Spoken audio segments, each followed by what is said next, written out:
Bienvenidos. Gracias a los músicos. Eran pocos, pero quedaron los mejores, ¿eh? Digamos.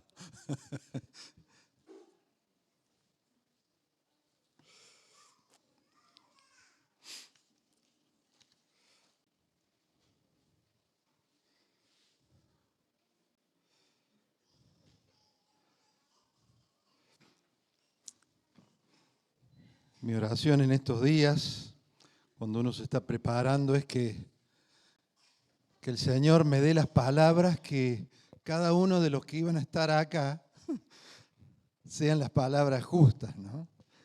Y uno cuando está en la semana previa, está nervioso, no ve las horas que pase, ¿no? Porque uno siente la responsabilidad, siente el peso, siente que va a hablar y que las palabras son importantes y que la palabra de Dios es importante, ¿no? Así que, bueno, mi oración es esta, ¿no? Que el Señor les hable, no que yo les hable, ¿no? En nuestra zona hay muchas estancias, muchos lugares de campos que los dueños no están ahí. Y algunos de los dueños no están ni en Belleville, están en Buenos Aires, en Rosario, en Córdoba. Y esos lugares, esas estancias, esos campos, tienen personas encargadas de administrar esos lugares, ¿no? Se les suele llamar encargado, administrador. Y el administrador de un campo, ¿para qué está? Para administrar el campo. Muy bien, la palabra nos dice administrador, administrar un campo. ¿Y qué será esto de administrar un campo? ¿Qué tareas les parece a ustedes que son parte de la administración de un campo? Sembrar, cuidarlo, vender, hacer buen uso del recurso que le han dado para administrar, ¿no? Invertir el dinero del campo, de la cosecha, o sea, producir, sembrar, cosechar, todo está a cargo de ese administrador, ¿no? ¿Por qué? Porque a ese administrador le han dado ese campo para que de pérdida. No, para que dé ganancia. Por eso el dueño está en otro lugar tranquilo y por eso lo puso al administrador, ¿no?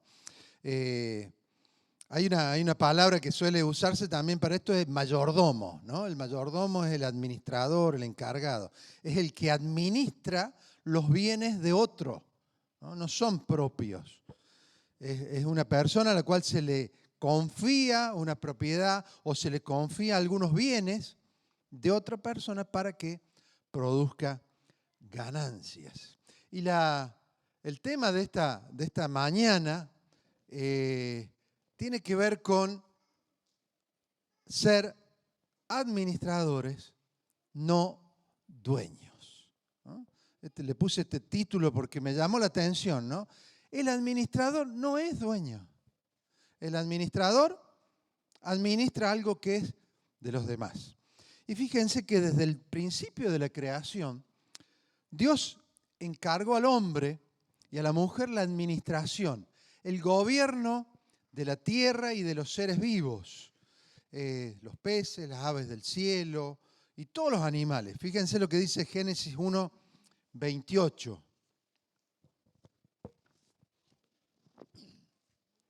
Génesis 1, 28, el 27 dice, cuando Dios creó al hombre, lo creó parecido a Dios mismo, hombre y mujer los creó. Y enseguida, dice, luego Dios los bendijo con las siguientes palabras: sean fructíferos y multiplíquense, llenen la tierra y gobiernen sobre ella, reinen sobre los peces del mar, las aves del cielo y todos los animales que corren por el suelo. Entonces, Dios nos dio desde el principio de la creación que nosotros debíamos administrar lo que Él creó. Dios es el dueño de todo y nos ha nombrado para ser nosotros administradores. A todos. A todos nos ha dado esta tarea, ¿no? Génesis 2:15 dice: Dios, el Señor, tomó al hombre y lo puso en el jardín del Edén para que lo cultivara y lo cuidara. Fíjense que esto está en el Génesis, al principio de la Biblia, al principio de los tiempos. Pablo en 1 Corintios dice, 1 Corintios 3:9 dice: porque nosotros somos colaboradores de Dios. Colaborador. Laborador viene de trabajar y colaborador es trabajar con Dios. Nosotros estamos siendo o debemos ser colaboradores de Dios. Todo lo que tenemos, todo lo que vos tenés, viene de Dios. Todo. Desde tu salud, desde tu cuerpo, la ropa. Recién Adrián hablaba de la ropa y la comida, la bicicleta que vos tenés, la moto, el auto, todo te lo dio Dios. Te dio la capacidad de trabajar para que vos tengas lo que tenés. Y te lo ha dado porque quiere que vos lo administres. Pero tenemos que reconocer que Dios es el dueño de todo lo que nos ha dado. El dueño de todas las cosas. Dice Hechos 17, 29, 24, 17, 24. La primera parte dice: el Dios que hizo el mundo y todas las cosas que hay en él es Señor del cielo y de la tierra. Y es dueño y es Señor. Cuando habla de Señor, quiere decir dueño. El Señor es el dueño. El Señor es el... Hay una palabra que usan en la versión popular que es Kyrios. Kyrios era el Señor. El Kyrios más importante era el César romano. Ese era el Kyrios. Y por eso sufrieron mucho los seguidores de Jesús, porque ellos decían que el Kyrios no era el César. El Kyrios era Jesús, ¿no? Y por eso sufrieron persecución, porque no aprobaban decir mi Kyrios o el Kyrios. Había una obligación en el Imperio Romano de que tenían que reconocer que el Kyrios, que el Señor, que lo máximo era el César. Y los cristianos decían que el Kyrios era su Señor Jesús, ¿no? La Biblia nos enseña que del Señor es la tierra y todo cuanto hay en ella. Esto lo dice Salmo 24:1. Nada de lo que tenemos nos pertenece por derecho propio. Todo es un regalo de Dios. Y al adoptar esta perspectiva, al darnos cuenta que todo lo nuestro no es nuestro, sino que el dueño es Dios, entendemos que somos administradores y no dueños o propietarios de los recursos que tenemos. Estamos muy acostumbrados. Fíjense que una de las palabras que los niños dicen, la primera palabra que dicen, ¿cuál es? Una de las primeras palabras que dicen los niños. A ver, las madres, ayúdenme. Mío, mío, mío, mío, mío, mío. Bien, ese mío, mío, mío, lo seguimos diciendo nosotros. No lo decimos en voz alta, pero lo decimos para adentro. Todo es mío, todo es nuestro, todo. ¿Por qué? Porque nos aferramos a que todas las cosas que tenemos son nuestras. Y la palabra de Dios nos enseña que no es nuestro, que nos ha sido dada por Dios para que la administremos. Qué distinto que es pensarlo así, ¿no? No sé si para ustedes les es fácil esto. Para mí no, porque decimos, no, pero si la casa me la hice yo. puse un ladrillo sobre ladrillo, decimos, ¿no? Y el auto, y la bici, y la moto, y la ropa. Me compré la ropa porque me lo compré ¿con qué plata? Con la mía, ¿no? Qué difícil es sacarnos el mío, que lo traemos desde que tenemos un añito, ¿no? Pero entendamos que Dios nos dio, nos ha dado, Él es dueño de todo lo que nosotros somos, de todo lo que nosotros tenemos. Y Él quiere que nosotros lo administremos. Cuando reconocemos a Dios como el dueño, cambia nuestra mentalidad, cambia nuestra forma de pensar, cambia nuestra forma de ver las cosas que tenemos. Y esto nos ayuda, cuando cambiamos nuestra forma de pensar, nos ayuda a ser responsables y sabios en la administración de lo que se nos ha confiado. ¿Vamos bien hasta ahora? ¿Me siguen? Este cambio de mente, este cambio de mentalidad nos libera de la codicia, nos libera de la envidia, nos libera del afán de acumular riqueza para nosotros mismos y nos capacita para utilizar nuestros recursos o sus recursos, porque no son nuestros, son sus recursos, para la gloria de Dios y el bienestar de los demás. Y el Señor Jesús a sus discípulos les dejó una parábola, que es la parábola de los talentos o la parábola del dinero. Y Jesús explica cómo es el reino de Dios. Y quiero que me acompañen en la lectura. Yo voy a estar leyendo versión popular, Mateo 25, del 14 al 30. Si me acompañan, vamos a leer esta parábola que el Señor Jesús nos dejó.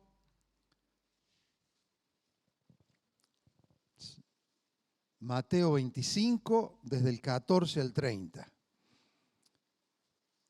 El Señor Jesús dice: el reino de Dios es como un hombre que, estando a punto de irse a otro país, llamó a sus empleados y les encargó que le cuidaran su dinero. A uno de ellos le entregó 5.000 monedas, a otro 2.000 y a otro 1.000. Y a cada uno, según su capacidad. Entonces se fue de viaje. El empleado que recibió las 5.000 monedas hizo negocio con el dinero y ganó otras 5.000 monedas. Del mismo modo, el que recibió 2.000 ganó otras 2.000. Pero el que recibió 1.000 fue y escondió el dinero de su jefe en un hoyo que hizo en la tierra. Mucho tiempo después, volvió el jefe de aquellos empleados y se puso a hacer cuentas con ellos. Primero llegó el que había recibido las 5.000 monedas y entregó a su jefe otras 5.000, diciéndole: Señor, usted me dio 5.000 y aquí tiene otras 5.000 que gané. El jefe le dijo: muy bien, eres un empleado bueno y fiel, ya que fuiste fiel en lo poco, te pondré a cargo de mucho más. Entra y alégrate conmigo. Después llegó el empleado que había recibido las 2.000 monedas y dijo: Señor, usted me dio 2.000 y aquí tiene otras 2.000 que gané. El jefe le dijo: muy bien, eres un empleado bueno y fiel, ya que fuiste fiel en lo poco, te pondré a cargo de mucho más, entra y alégrate conmigo. Pero cuando llegó el empleado que había recibido las 1.000 monedas, le dijo a su jefe: Señor, yo sabía que usted es un hombre duro, que cosecha donde no sembró y recoge donde no esparció. Por eso tuve miedo y fui y escondí su dinero en la tierra. Pero aquí tiene lo que es suyo.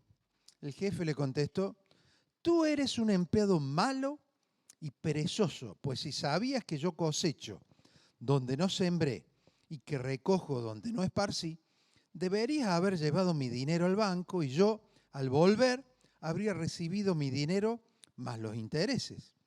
Y dijo a los que estaban allí: quítenle las 1000 monedas y dénselas al que tiene 10.000. Porque al que tiene se le dará más y tendrá de sobra. Pero al que no tiene, hasta lo poco que tiene se le quitará. Y a este empleado inútil, échenlo fuera, a la oscuridad, donde llorará y le rechinarán los dientes. El Señor Jesús les contaba esta parábola para enseñarles cómo es el reino de Dios, ¿no?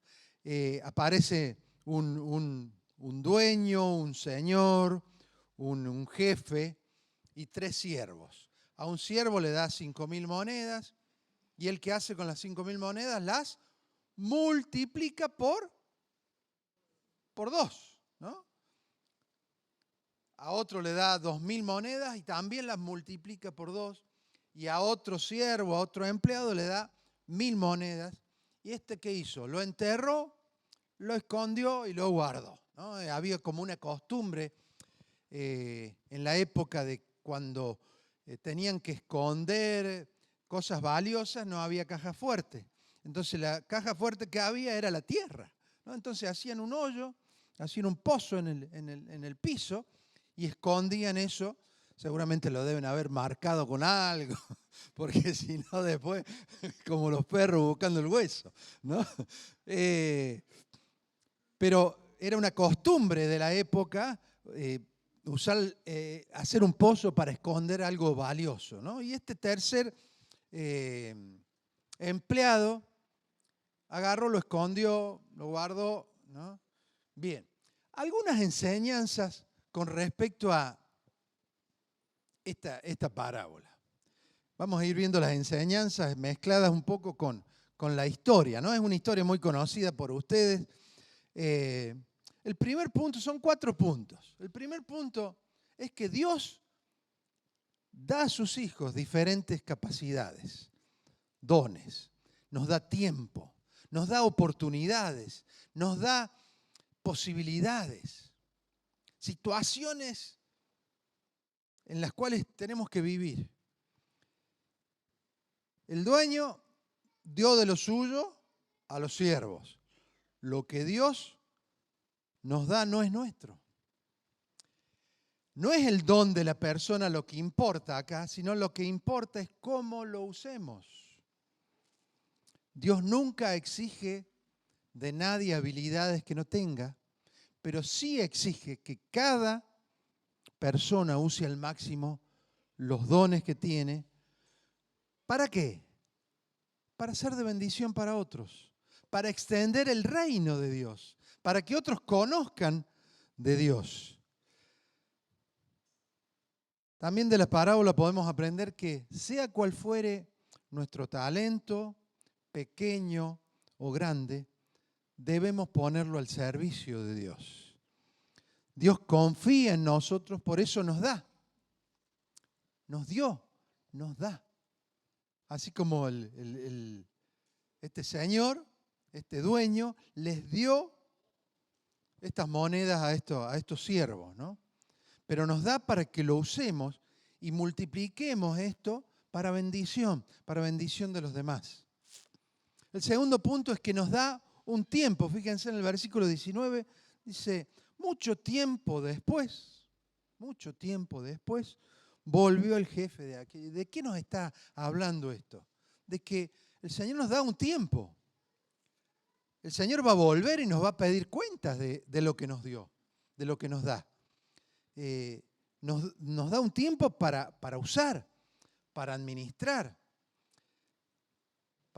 lo que Él nos dio.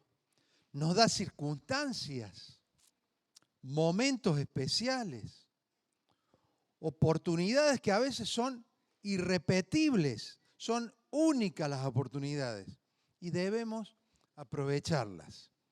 Pero al final nos va a pedir cuenta de lo que hicimos. No podemos evadir esa responsabilidad de rendirle cuenta. Nuestro tiempo es ¿cuándo?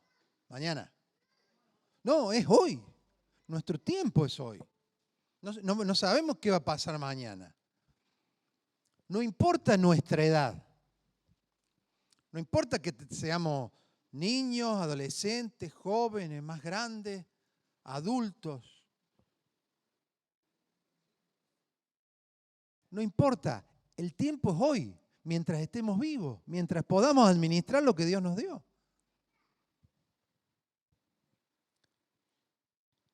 No debemos postergar para mañana. Hay un dicho famoso, no dejes para mañana lo que puedas hacer hoy. Y esto se aplica, es un dicho que se aplica a este tema, ¿no? Dice Efesios 5:16, aprovechen bien el tiempo porque los días son malos. Aprovechen bien el tiempo porque los días son malos. ¿Estás aprovechando el tiempo? ¿Estás aprovechando bien el tiempo que Dios te ha dado? ¿O lo estás desperdiciando? Santiago 4:17 dice, el que sabe hacer lo bueno y no lo hace, comete pecado. Es fuerte este versículo, ¿no? Se los leo de nuevo, ¿ustedes lo tienen ahí? Sí. El que sabe hacer lo bueno y no lo hace, comete pecado. ¿Cuántas veces no hacemos lo que es bueno? Y sabemos que es bueno hacerlo. Y si no lo hacemos, ¿qué cometemos? Pecado. Tercer punto. Va a haber rendición de cuentas. Vamos a tener que rendir cuentas. No nos vamos a salvar de esta ninguno. Ninguno se va a salvar. Dice Romanos 14:12, todos tendremos que presentarnos delante de Dios para que Él nos juzgue. Todos nos vamos a tener que presentar delante de Dios. Hijos de Dios y no hijos de Dios. Todos nos vamos a tener que presentar ante el trono de Dios para que Él nos juzgue. Y vamos a tener que dar cuenta de cada acto que hayamos hecho. Fíjense que los dos primeros siervos le presentan lo que habían hecho al amo, a este dueño. Le presentan lo que habían hecho. Y pensaba, ¿estoy listo para presentarle al Señor lo que Él me dio? ¿Estás listo para presentarle al Señor lo que Él te dio para que administrara? O si viene el Señor hoy, no, espera Señor que ya acomodo las cosas y ya salgo y ya lo hago y ya lo... ¿Estamos listos si el Señor viene y nos pide rendir cuentas? Fíjense la frase que les dice este dueño, ¿no? Dice el Señor,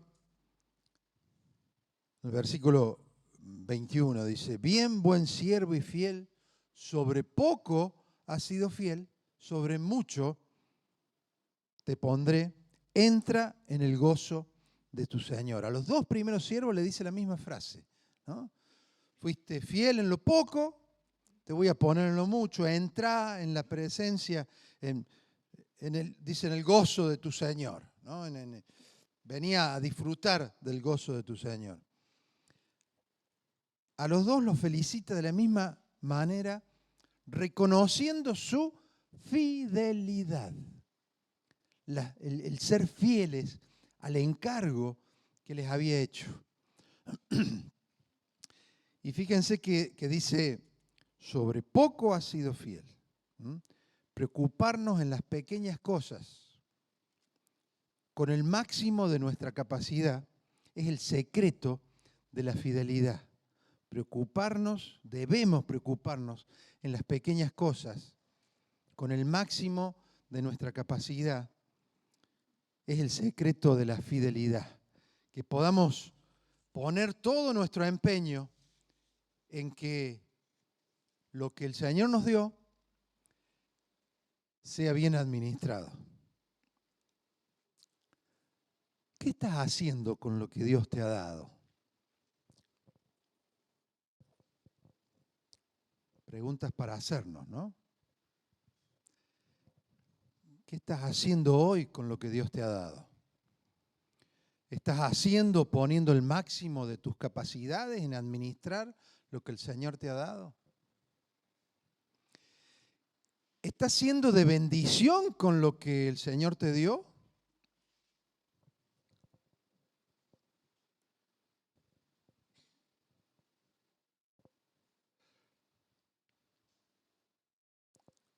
En la parábola dice que la recompensa por un trabajo bien hecho son darnos responsabilidades mayores, ¿no? Sobre poco has sido fiel, sobre mucho te pondré, ¿no? Dios utiliza a aquellos que están dispuestos a servirle.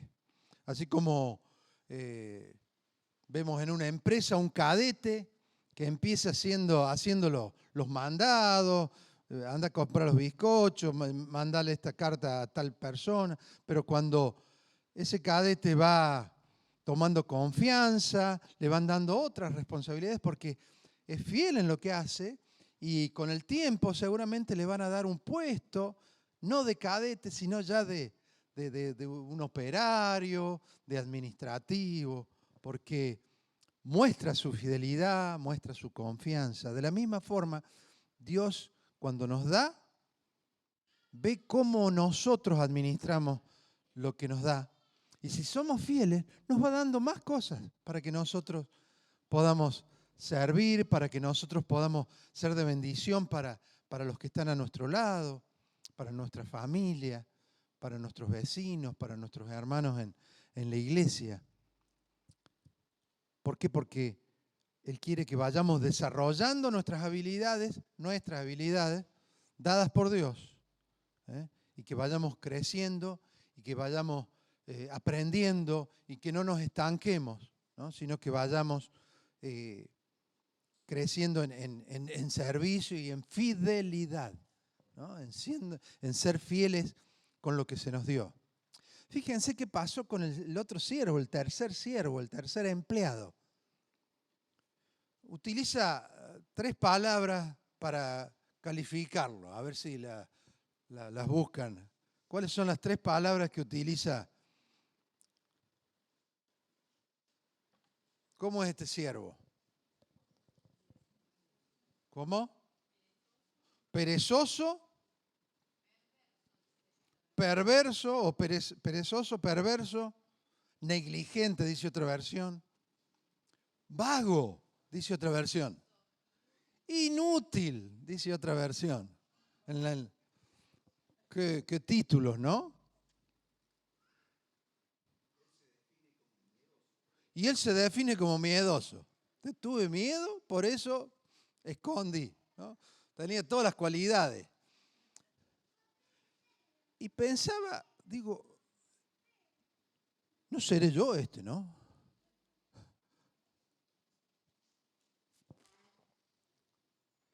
Este siervo no usó su talento, sus monedas que le dio 1000 monedas, que era mucha plata, eran 1000 monedas de plata.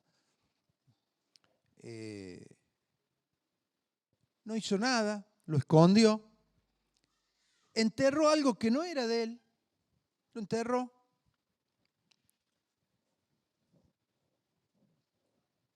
¿Habrá pensado que sembrando monedas salían monedas? No, imposible. No, del miedo que tenía lo enterró porque sabía que el patrón era duro, ¿no? ¿Cómo? No le interesó porque si hubiera sido astuto, ¿qué podría haber dicho? Lo dice el pasaje, ¿qué podría haber hecho? Poner la plata en el banco y le debe interés. Fíjense que el pasaje no dice cuánto tiempo, pero dice mucho tiempo después. O sea, no fue 2 o 3 meses. A lo mejor fueron años. Porque yo decía, multiplicaron por 2 lo que les dio. Pero bueno, no sabemos cuánto tiempo habrá sido, ¿no? Pero él enterró. Los otros no pudieron hacer nada con ese dinero que le había dado el dueño a él. Porque podrían haber hecho algo, pero no. Se lo había dado él. Había quedado a su cuidado esas monedas. Lo mismo pasa con Dios y con nosotros. Dios nos da un talento, nos da un don, nos da circunstancias que solo nosotros podemos aprovechar. Solo vos podés aprovechar lo que Dios te dio. No podés esperar que tu amigo, tu amiga aproveche lo que... No. Lo que Dios te dio a vos, solamente vos, particularmente vos, podés utilizar de bendición para otros lo que Dios te ha dado.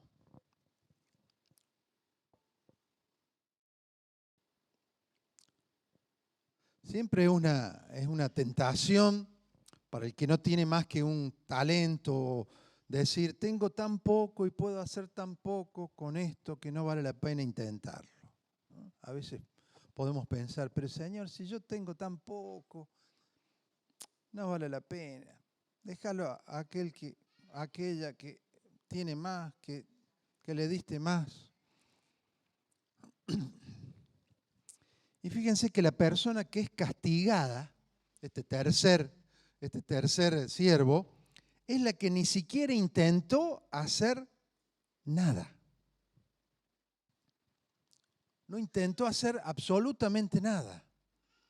Y la condenación recae sobre la persona que, aunque tenga poco, no intente usarlo o arriesgarlo para el bien de los demás. La pasividad no es descanso, es desperdicio de oportunidad.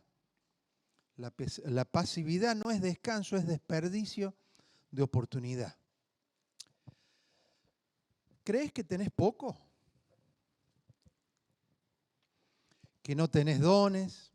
¿Que no tenés capacidades? ¿Que ya estás grande para servir? A veces pensamos, no, pues yo ya estoy grande, ya tengo 34, 35, 38.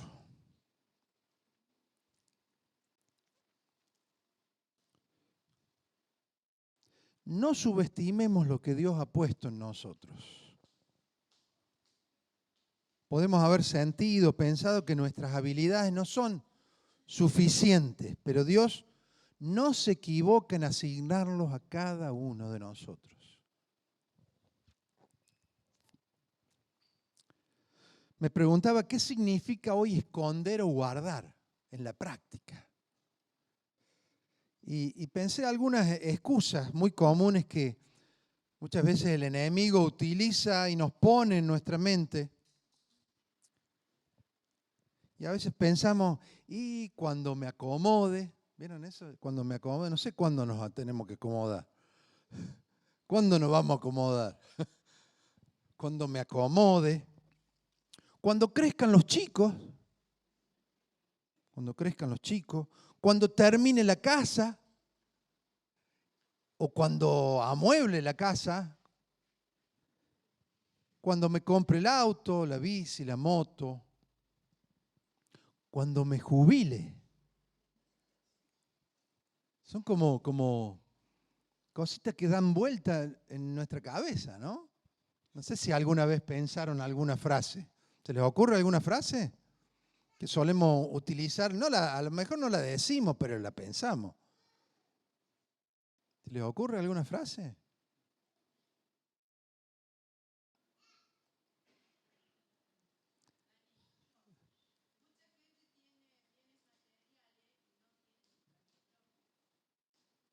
Mucha gente, muchos de nosotros tenemos, habría que cambiarla.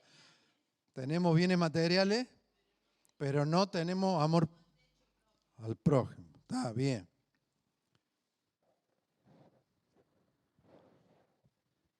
Otra frase que anoté, ahora tengo tantas cosas que ya voy a dedicar más tiempo a lo que el Señor me pida. ¿Eh? Ajá, a veces cambiamos la frase y la redireccionamos, ¿no? No está mal viajar, ¿no? Pero a veces redireccionamos todas nuestras prioridades en solo cosas que no son de bendición para otros, ¿no? postergar responsabilidades para más adelante o desperdiciar nuestro tiempo, habilidades, oportunidades, dones, y no ponerlas al servicio de Dios y al servicio de los demás, son formas de enterrar lo que Dios nos dio para que administremos, ¿no? A veces desperdiciamos nuestro tiempo, a veces desperdiciamos oportunidades que el Señor nos pone por delante para que nosotros seamos instrumentos de Él, para que otros conozcan a Jesús. Y las desperdiciamos, y más adelante. Lo voy a llevar a la iglesia para que escuche el mensaje. Y nos olvidamos que el mensaje no lo tiene que dar la iglesia acá desde el púlpito. ¿Quién lo tiene que dar? Cada uno de nosotros da el mensaje. Vamos al cuarto punto y vamos terminando. Establece una ley de la vida. Todas las gracias de Dios se multiplican cuando somos fieles en la vida práctica. Todas las gracias de Dios se multiplican cuando somos fieles en la vida práctica. Todas las oportunidades, todo tu dinero, todo tu auto, tu bicicleta, tu moto, se multiplica cuando nosotros somos fieles en poner esas cosas en las manos de Dios y en las manos de los demás. La parábola nos dice que al que tiene se le dará más, y al que no tiene, perderá hasta lo que tenga. Qué duro eso, ¿no? Ejemplo, si una persona tiene un don y lo ejercita, cada día será más capaz de usarlo y mejor. Pero si no lo usa y no lo practica, va a ir perdiéndolo, ¿no? Ejemplo, el ser músico, el enseñar, el predicar, el servir, el animar, el visitar, el evangelizar, el animar a otros.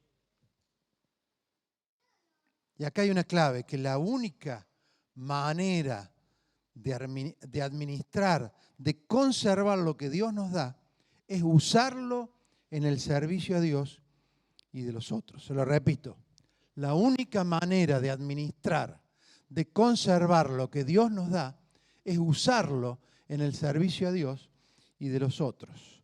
Todo lo que Dios nos da, todo lo que Dios nos da para que lo administremos, nos lo da no para nuestro bien. Fíjense, ¿para qué nos lo da?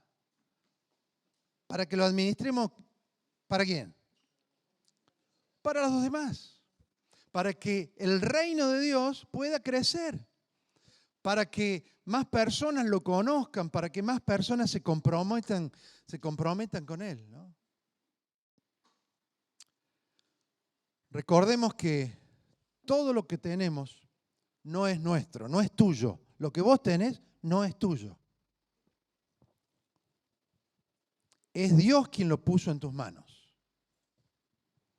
¿Para qué? Para administrarlo. Para administrarlo para bendición de los demás. Para que el reino de Dios crezca. Y que vamos, en algún momento, cuando el Señor venga, vamos a rendir cuenta de ellos. Tenemos que ser buenos administradores de todo lo que Dios nos ha dado. Dones, dinero, casa, auto, moto, tiempo, nuestra salud. Todo debe ser usado para bendición de los demás. No desaprovechemos lo que tenemos. Dios lo quiere usar para que otros lo conozcan a Él. Aprovechemos las oportunidades y circunstancias que Dios nos permite vivir y que no vamos a disfrutar otra vez. Las oportunidades son únicas. Seguramente en esta mañana, mientras yo hablaba, pensaste, ¿qué estoy haciendo con lo que Dios me dio?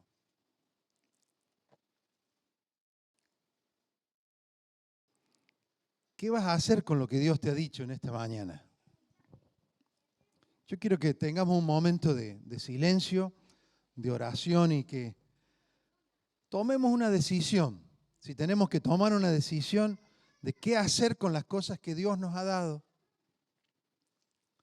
Y vamos a orar y decirle al Señor, Señor, yo quiero servirte de una manera diferente. La vengo pifiando, la vengo errando, estoy haciendo lo que a mí me parece. Y que este momento de silencio, yo quiero que inclines tu rostro y puedas tener un tiempo con Dios, que puedas hacer un compromiso con el Señor para que Él te ayude a poner empeño en multiplicar lo que Él te dio para que administraras. ¿Oramos?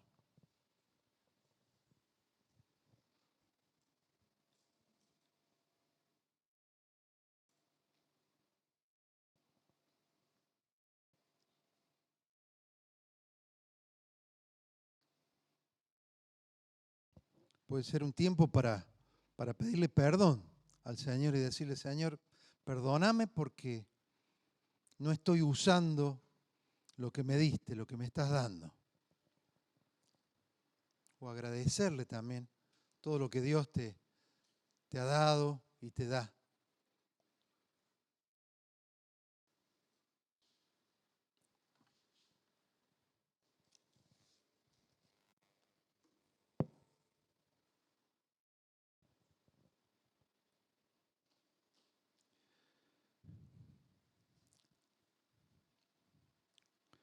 Qué lindo sería que el Señor nos diga, muy bien, eres un empleado bueno y fiel, ya que fuiste fiel en lo poco, te pondré a cargo de mucho más. Entra y alégrate conmigo. Que el Señor nos bendiga y que podamos ser fieles administradores de Él. Gracias, Señor, porque sos el dueño de todo. Gracias porque en tu misericordia nos has hecho administradores tuyos. Y, Señor, queremos ser administradores fieles, administradores que no piensen en sí mismos, sino que pensemos en los demás, pensemos en tu voluntad, pensemos en todo lo que tenemos es para que tu reino crezca, para que otros te conozcan, para que otros se vuelvan a vos, Señor. Ayúdanos a hacerte fieles y útiles en tus manos.